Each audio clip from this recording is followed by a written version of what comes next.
hub, and spoke. Audio Collective.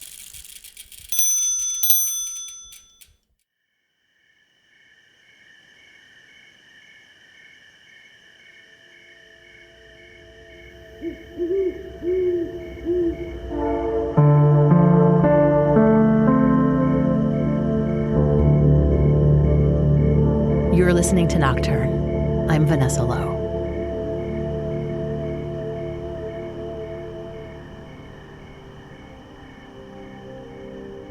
As the world changes around us, how do we balance grief and gratitude? How do we stay connected enough to what we love to be able to mobilize the energy and spirit to fight for it? Some people in Point Reyes Station in Northern California are acutely aware of what they have, what they could lose, and why it matters. So they've banded together, harnessing the power of community to do what they can. Hi. Hello. Dawn. Hey. How's it going? Okay. How are you, man? Hey. Hi. Oh, Gail, nice to see you. Nice to see you. Right. How about this? How about that? We're at the edge of the Giacomini wetlands in Point Reyes Station. Point Reyes has a population of 895 people and sits on the edge of the dramatic and pristine Point Reyes National Seashore. There used to be a working dairy farm on this site, but the land was purchased around 15 years ago by the National Park Service, restored, and turned into federally protected public lands. It's an uncharacteristically warm and clear night in October, and we're gathering for one of Don Jolly's monthly stargazing events. This is the story of a small town, or really a group of small towns in West Marin. No, scratch that. It's the story of people, individual people, paying attention and loving and worrying and ultimately working together to hold on to something precious. Well, we'll give it some time. Let it get dark. Hi there. Welcome. This is Don Jolly. I'm going to point some things out in the sky. We'll do a 360-degree view. We'll start in the north like I always do. It's a good way to get our bearings. I've been doing this for 2 years with the Dark Sky West Marin effort, and formerly I was a school teacher in Bolinas, and I used to do this kind of work with my students monthly for some 3 decades. I'm now semi-retired and was conscripted by Dark Sky West Marin to come out and serve as the public education component. Dark Sky West Marin is a local group created by 2 Point Reyes residents, Peggy Day and Laura Arndt, in 2020, when folks in Point Reyes and the neighboring villages started noticing and talking about the fact that the lights all around their communities had become a lot brighter and, frankly, annoying. Dark Sky West Marin has 2 goals: to reduce light pollution in the area through education, and to become a designated dark sky community with recognition from Dark Sky International. Becoming a dark sky community means a public commitment to rolling back light pollution and maintaining dark skies. Peggy and Laura enlisted Don early on in order to help connect people to the night sky that's still visible here, unlike in most communities around the U.S. Once a month, Peggy posts the likely dates for Don's stargazing event, which is planned to happen right before the new moon, and viewers are advised to check the website regularly for the exact date, which is affected by fog and other weather conditions.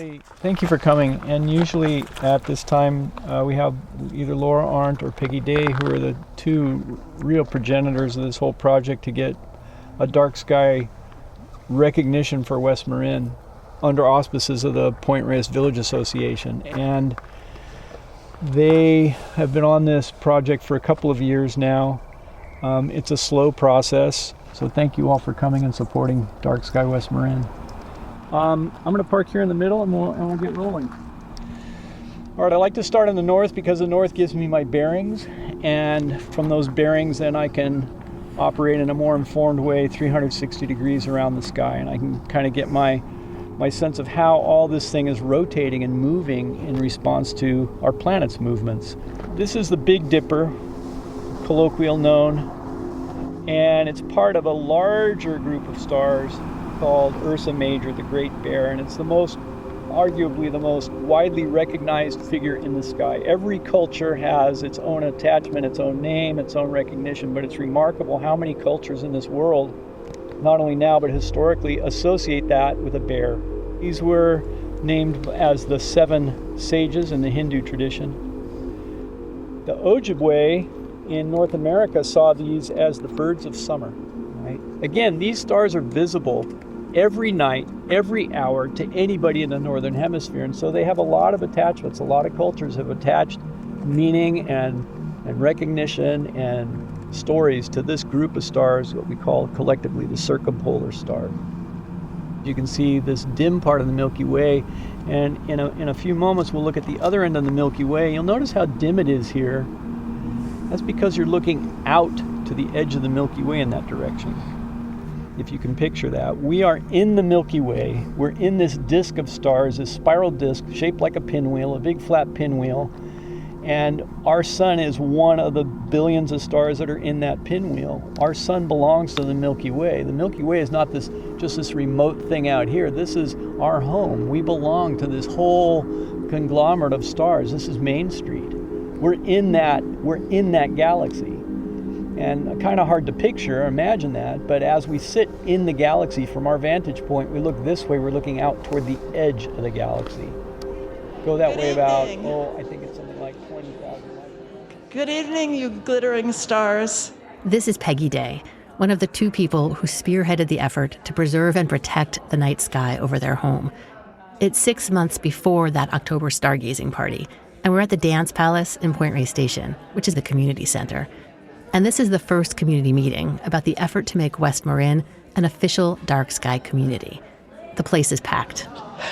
Tonight and all of this week, dark sky lovers around the world are gathered together in places like Croatia, South America, New Zealand, Chile, and a tiny little island off the north coast of Wales called Bardsley Island. We're all celebrating International Dark Sky Week at the same time.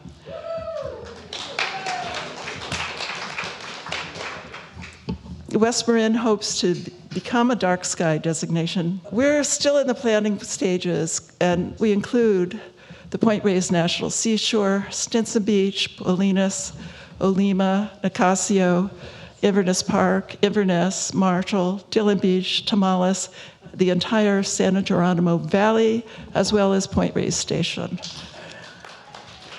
This area has been committed to the preservation of the night sky for a long time. But things started getting real only in the last couple of years. I'm Peggy Day, and I live in Point Reyes Station.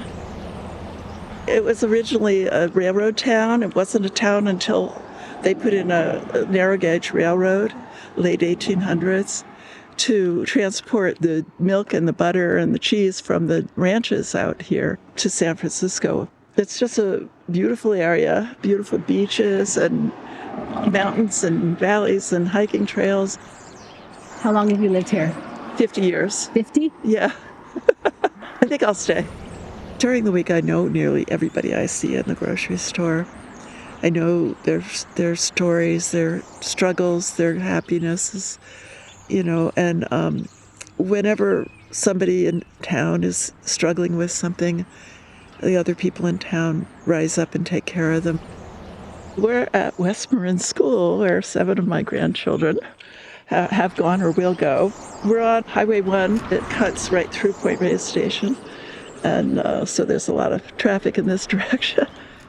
Okay, we could walk up here, and I could show you a couple of things. Peggy and I walk around a bit, with her pointing out different streetlights and describing how some of them had been shining into drivers' eyes on the road, and others glaring into houses and even into people's bedrooms, making it hard for them to sleep. I'm pointing out the streetlights because that's our main problem. We have 31 of them in town. We have 150 in the dark sky zone that we're planning.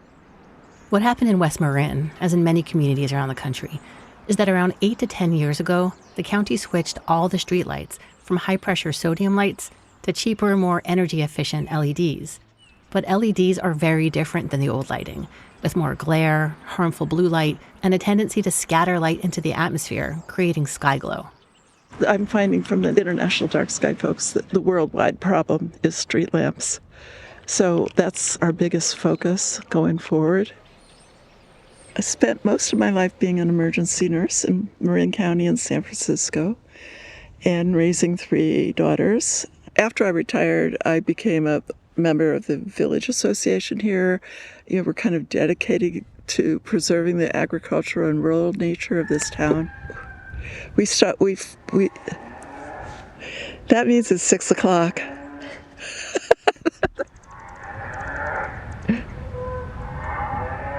Does it go off every hour? It goes off at noon and at 6 every day. It shocks everybody because a lot of people forget this is a cow town when they come out here to kind of do their touristy thing. But anyway, we decided that the lighting problem was big enough for us to tackle it.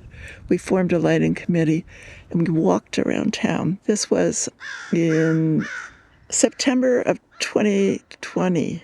When Peggy says we, she mostly means herself and Laura Arndt, a fellow member of the Point Reyes Village Association. Laura is our Venus, our brightest star. Our Venus introduced us all to the International Dark Sky Association. Please welcome Laura Arndt. Hi, everybody. It's great to see everyone here and to be here. I'm just going to say a few words about light bulbs and light fixtures. International Dark Sky recommends using a soft or a warm light bulb. The more you talk to people, it's, say a neighbor or Inverness is bothered by Marshall's lights, Marshall's bothered by Inverness lights, Inverness Park is bothered by lights in Point Reyes Station. Everyone got real excited when they realized there was a discussion going on about it.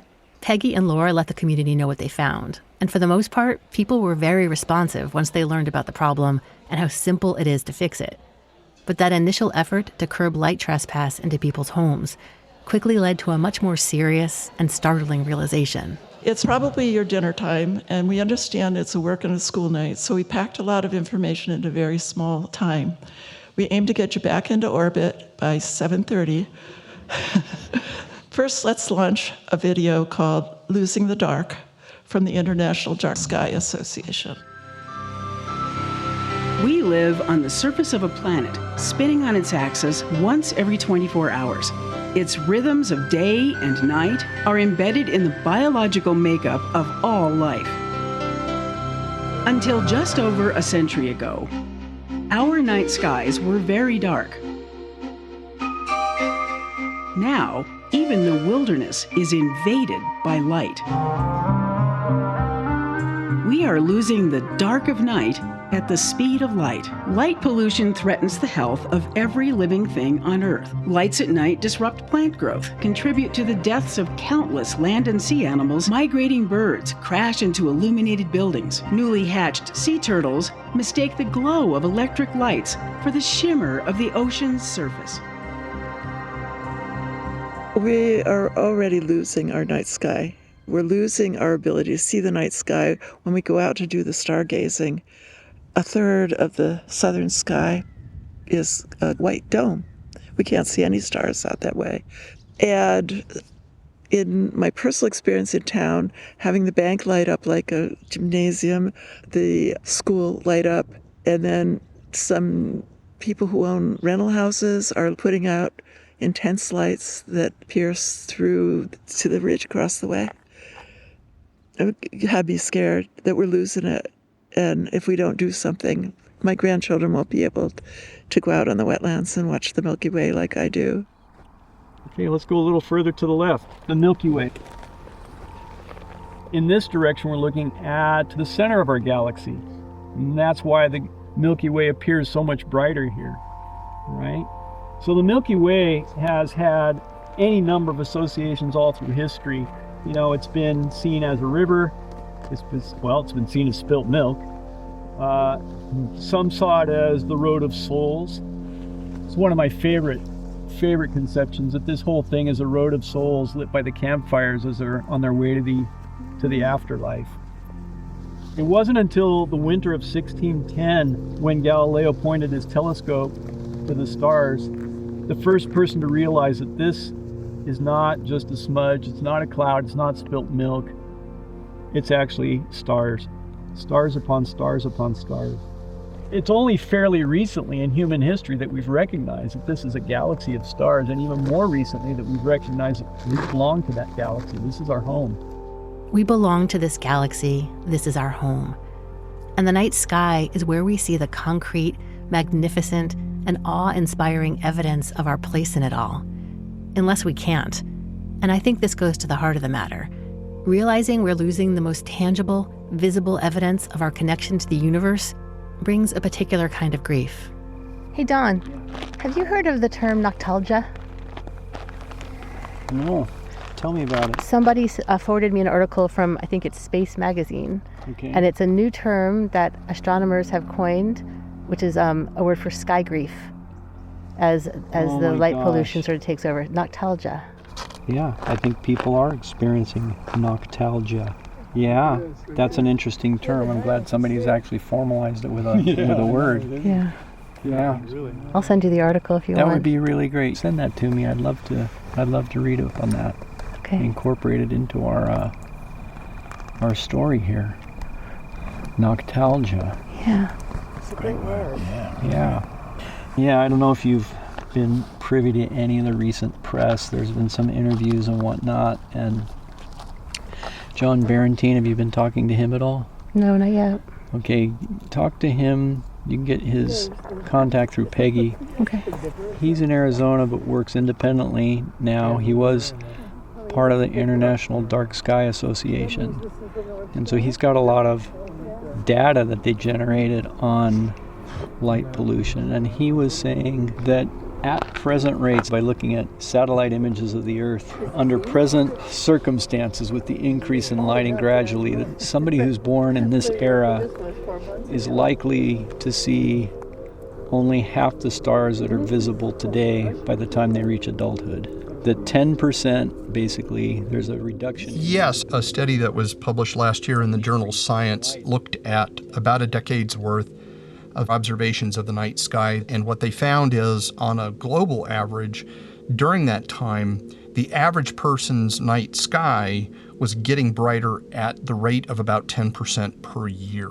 My name is John Barentine. I got my PhD in astronomy at the University of Texas at Austin, and I am a dark sky consultant. In one of those strange synchronicities of the universe, while Don hadn't heard the word Noctalgia, he did know John Barentine, because John was already working with Dark Sky West Marin. Yes, and I have been working with them as sort of an informal advisor for most of the last year or so. So noctalgia is a word that we devised that implies a sense of longing or loss having to do with not only the night sky, but the night itself as a place. John coined the term Noctalgia in a published letter to the journal Science with another astronomer who's based just about an hour south of Point Reyes Station. My name is Aparna Venkatesan, and I'm an astronomer at the University of San Francisco. Noctalgia is a neologism that John Barentine and I coined together. It literally translates to sky grief, or grief around the accelerating loss of the home environment of our shared skies. I was blown away when I first came across this new word, Noctalgia, just a few weeks before I came to Don's October stargazing event. It captured what I'd been feeling for a long time. And while most people I asked hadn't heard the word yet, Noctalgia seemed to me to be a motivating force in what the Dark Sky Marin folks were trying to accomplish. They were connecting with their own sky grief and channeling it into action. And the depth and ubiquity of Noctalgia was such that the pieces began to fall into place incredibly quickly once Peggy and Laura got the ball rolling. It's like everything was kismet, but Laura has been like the inspiration, the guiding light through this whole process. And she kept insisting I go to this website called darksky.org. And when I went there, I found all these answers to all the issues that we've been dealing with alone out here in Point Reyes. Everybody's dealing with in all their towns all over the world. And I quickly became a member of darksky.org. And when we started looking into becoming a dark sky town, I realized we would need a lighting ordinance to eliminate the further growth of light pollution here at Point Reyes. And we were able to make a free call to darksky.org and say, hey, we have this idea. They say, here's your next steps. And then one of the steps was to get in touch with Dennis Verdoni and say, hey, we'd like to do this. Are you down with it? Our first speaker tonight is our Mercury, our planet of communication. He was the first person we approached with our dark sky idea. And he not only committed to the initiative, he wrote us a step-by-step plan that we've followed ever since. Please welcome Supervisor Dennis Verdoni. You know, it's not often that you have a non-controversial issue come to you, especially in West Marin and especially in the County of Marin. That's why it was such a pleasure to help with this, because while it's an international event and an international program, we totally control it ourselves here locally and can make the decision what to do about it, how to turn off the switch, and how to make it beautiful here. And I'm so happy that in District 4, all our villages on the coast have decided to participate. After we talked to Dennis, we started looking into dark sky, what we have to do. We knew we'd have to start our education program. And we got in touch with Marty Knapp because he's our local photographer. Marty told us about this guy, Don Jolly, who is an astronomer and a teacher. And we called Don and he said, I've been waiting for you to call me. Don offered to do stargazing classes for us out on the Jacquemini wetlands. The excitement was ratcheting up. The group was in contact with Dark Sky International. They now had a monthly stargazing event as part of their education program. And the Marin County supervisor was on board to help move the needle on lighting ordinances. Around the same time, folks from the Point Reyes National Seashore got in touch because they were also concerned about light pollution and thinking about becoming a dark sky park. And then early on, there was an article about what we were doing in the Point Reyes Light. And the new director of education at the park, Christine Beekman, read it. And she had been thinking about what if Point Reyes became a dark sky park. So she got in touch with us and we met, and it was very easy, simpatico, working together with Christine. Our North Star, our Polaris, our guiding light, came to us 2 years ago with an offer to combine efforts and become an international dark sky designee together. We'd like to welcome the woman who's leading our way through the dark sky application, Point Reyes National Seashores Interpretation, Education, and Volunteer Leader and Public Information Officer, Christine Beekman. I wanted to get into a little bit of the background of what we've been doing at the park to lead the effort in Dark Sky Reserve certification. We're just at the very beginning steps, but we're really excited, and there's full support on behalf of the park management team and quite honestly, everybody. The mission of the National Park Service is preservation and protection of natural and cultural resources, and to provide for the enjoyment therein. Dark Skies falls very neatly into all of the mission of the National Park Service. When I had approached PEG and the Point Reyes Village Association, little did I know that there was an entire division of the National Park Service, Natural Sounds and Night Skies Division, and they came right to our service, which has been really wonderful. They maintain a database of collection of park units that they have taken images from night skies, including here at Point Reyes. The last ones that were done were in 2008 and 2009. So the bottom line is probably the most revealing, the percent stars visible. Mount Vision, about 78%. Sea Lion Overlook, almost 80%. It's not too shabby. We're pretty close to San Francisco and to see 80% of the night sky. And so we went ahead and inventoried all the light fixtures in the park. So we inventoried 1,200 light fixtures. I was hoping that we were in compliance with most of our lighting, and it turned out we weren't. It's good. I mean, it means that, yes, there's more work ahead, but it's good. We're being educated. So I will end with, I think that this dark sky certification is just a nod to earlier conservation efforts in West Marin in particular, where earlier conservationists protected the land and the water beneath our feet, and we're doing our part to protect the resources above our heads. Thank you.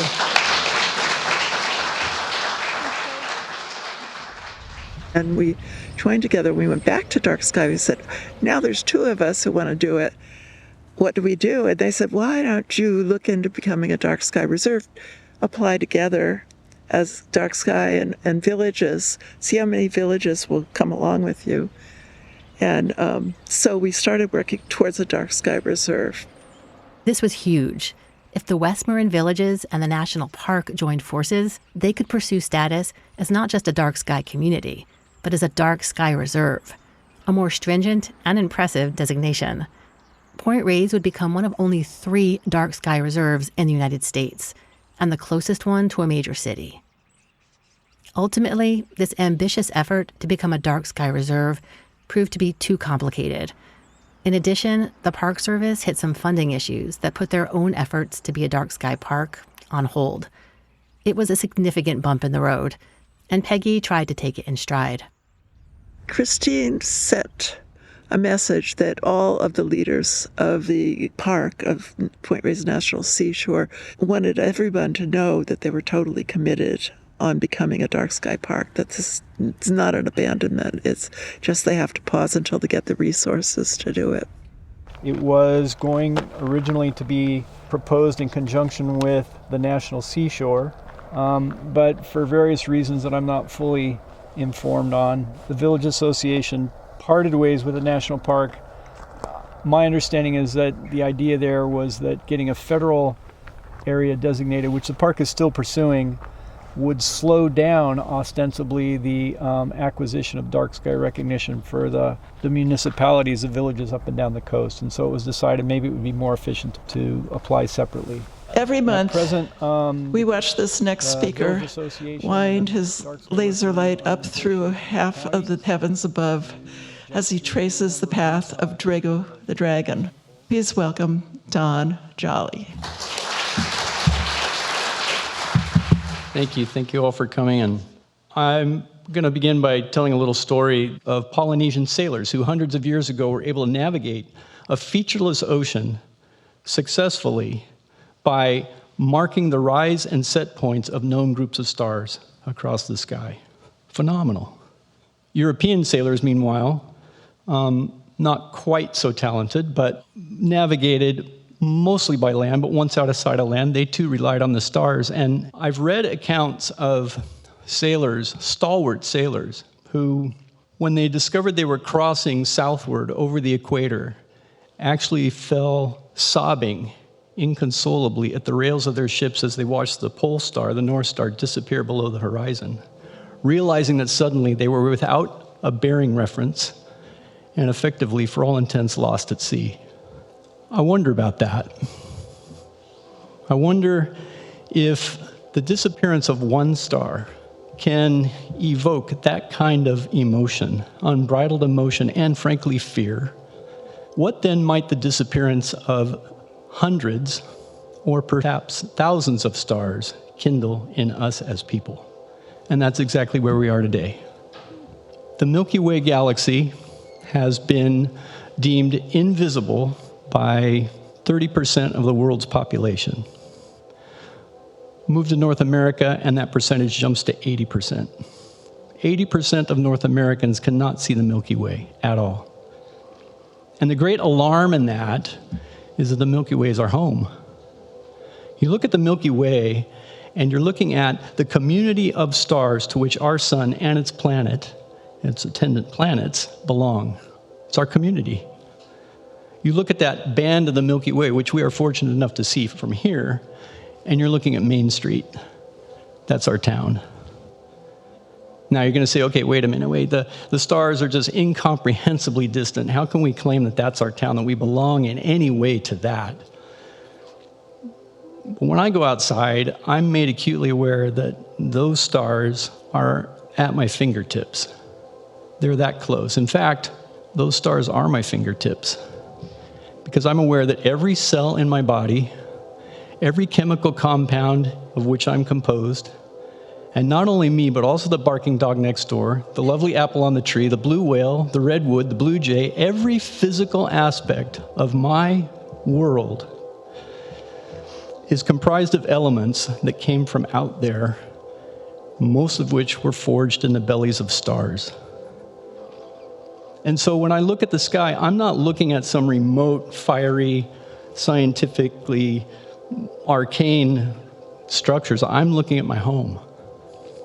In fact, when you walk out tonight, when you walk outside here tonight, keep in mind that you are quite literally walking on stardust.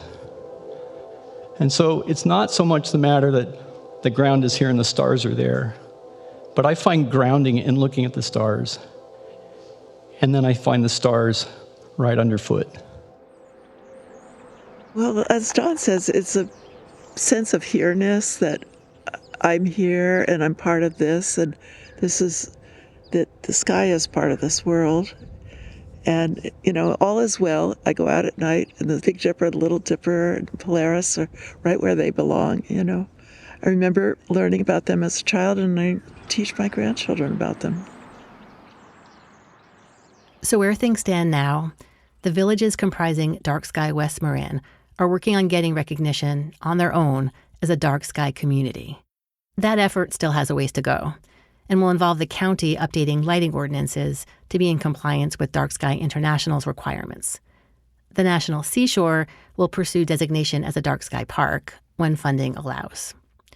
The ultimate goal is still to become a dark sky reserve, but it's anyone's guess when those stars will align. Like Peggy, Laura Arndt is focusing on one step at a time. The Board of Supervisors, they have discussed writing a policy about dark sky, and that seems like a good place to start. And so the dark sky official that works with us, the county meetings we're having, we just keep discussing, different obstacles, different problems, different ways to get around it. So we're just slowly moving it forward. I do feel like it's going forward, and I do feel like the more activities we do and outreach we do, the more support there is. And I feel like because of that, it will just continue to grow. And because of light pollution increasing at 10% a year, when people hear that, they want to do something about it. Every pause is frustrating for me because it's a long, difficult process, and there's a lot of checklists, a lot of long checklists with little minute details that have to be done. And every time we can put another check mark on, I'm so happy. I'm just moving on. It means a lot to me that we accomplish this. It's doable, and I hope it's doable in my lifetime, but I'm not sure. I had a heart attack last year. And that made me kind of face my own mortality in a very profound way. And when that happens, it doesn't leave. You question your mortality all the time. So I'm concerned that with this pause, that I'm not going to be around when this happens. I want to see it. I want to drive into town and see the sign up on the entrance to town that says Dark Sky Community. My grandchildren are funny because some of them are teenagers. They're like, "You're going to turn out our lights. We need our lights." But really, I think about my grandfather pointing out the difference between the Big Dipper and the Little Dipper to me, and just wanting my grandchildren to have memories like that, And they'll be able to say, my grandma worked hard to make it possible for us to show our grandchildren, Yeah. I talk to people now who'll say, yeah, I remember, growing up as a kid in the 1950s, and it just seemed like the stars were so much more visible at the time. And the fact is that they were, and those stars have gradually been taken away from them. But it doesn't have to be that way.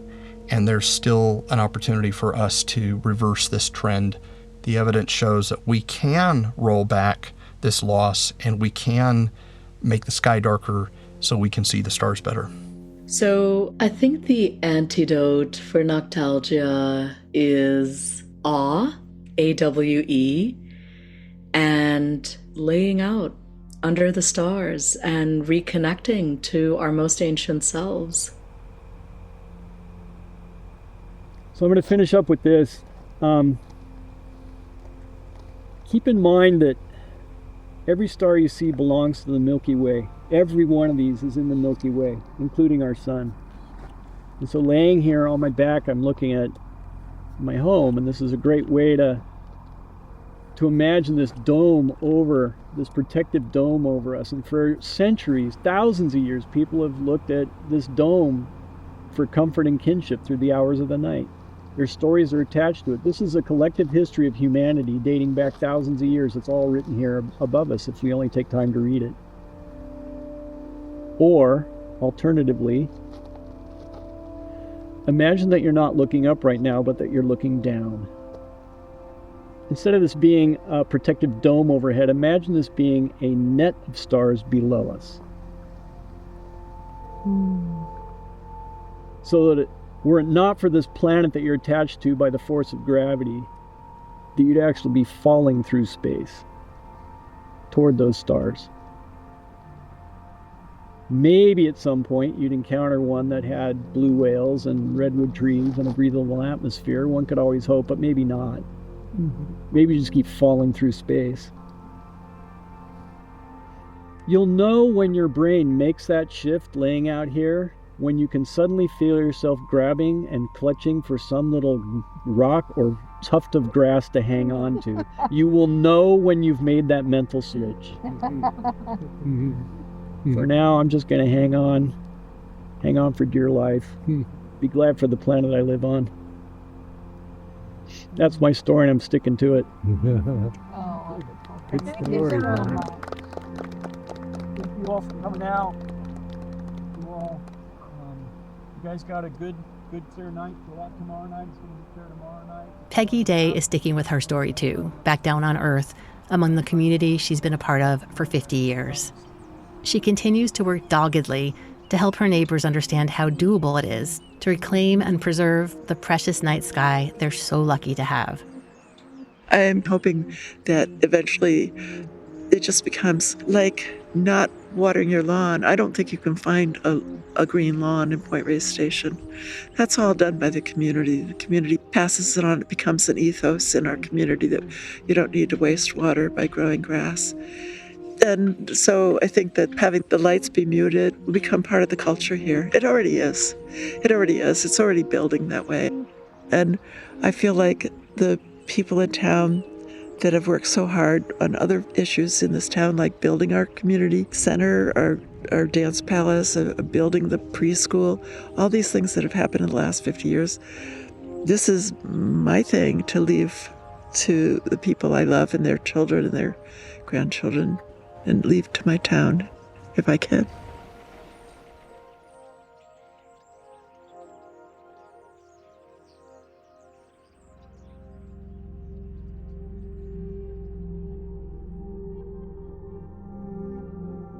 You've been listening to Nocturne. I'm Vanessa Lowe. Nocturne is produced by me and was created by myself and Kent Sparling, who also composed the theme music.